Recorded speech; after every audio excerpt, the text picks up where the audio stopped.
Zoti është afër robit të tij në çdo kohë.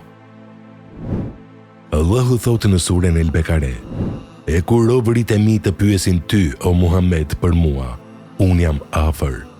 Unë i përgjigjem lutjes së lutësit kur ai më thërret mua. Pra, le të më përgjigjen mua edhe le të më besojnë mua që të udhëzohen. Surja El Bekare 186.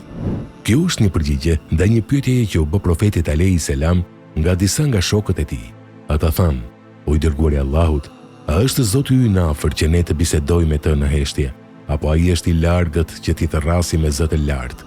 Kështu Zoti i gjithësisë shpalli ajetin: Dhe kur robërit e mi të pyesin ty për mua, me të vërtet unë jam afër, sepse ai është El Rakib, përgjegjësi, shahid, dëshmitar, i njohur me atë që është e fshehtë.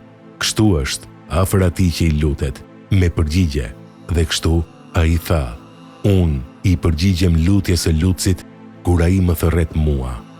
Dhe lutja është dy llojesh.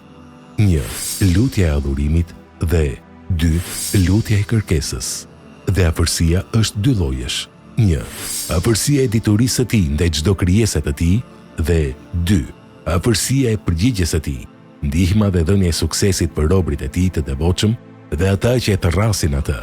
Pra, kushdo që i lutet Zotit të tij me zemër të vëmendshme dhe me lutje të sinqertë, nuk ka asnjë forcë penguese që e pengon përgjigjen e lutjes.